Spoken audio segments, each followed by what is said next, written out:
في مسجد السلطان سليم في إسطنبول. أتينا لنحضر إجازة بعض الطلبة الذين حفظوا القرآن واحتفلوا بهذا الحفظ. بإذن الله بعد صلاة الظهر لقاءنا معهم.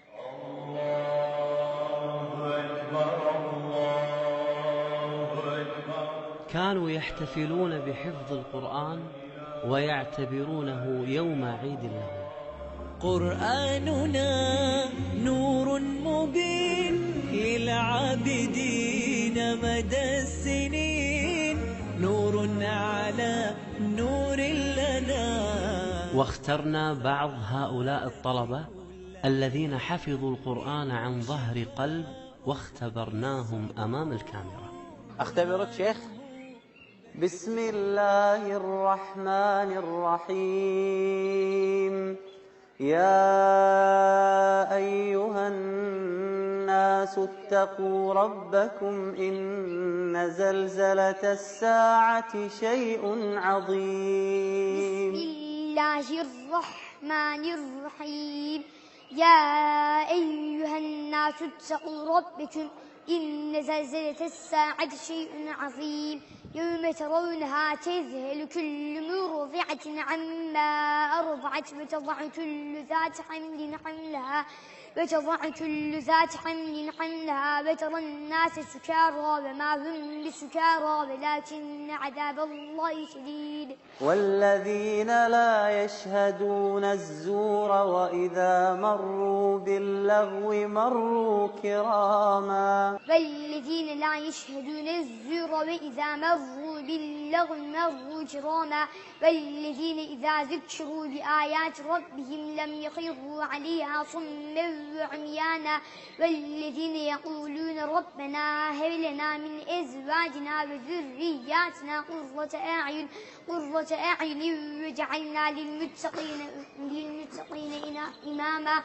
أولئك يجزون الغرفة بما صبروا ويلقون فيها تحية وسلاما خالدين فيها حسنة مستقرا ومقاما. قل ما يعبأ بكم ربي لولا دعاؤكم فقد كذبتم فسوف يكون لزاما. بارك الله فيك. شكرا فيك. الله يبارك فيك. لا أعلم ماذا حصل لي، لم أتمالك نفسي عندما رأيت طريقة قراءته للقرآن وصعوبة الأحرف عليه، ومع هذا يتقن مخارج الحروف. فعلا أحسست أننا وأبناؤنا مقصرون اتجاه هذا القرآن.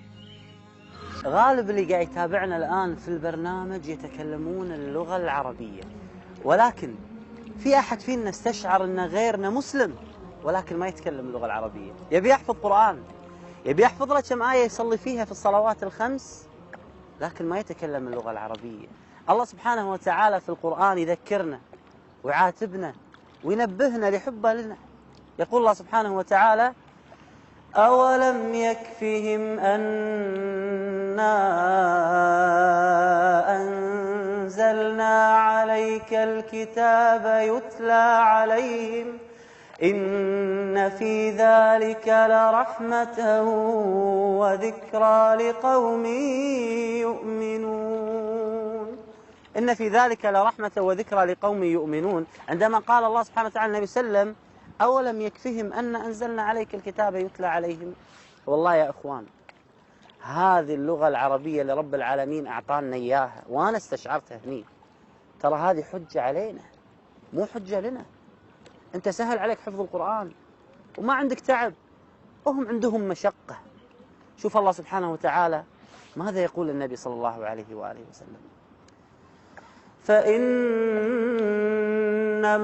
يسرناه بلسانك لتبشر به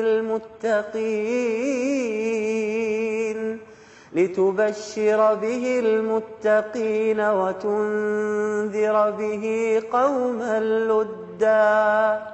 فإنما يسرناه بلسانك، امتنان من الله سبحانه وتعالى هذه اللغة العربية علينا.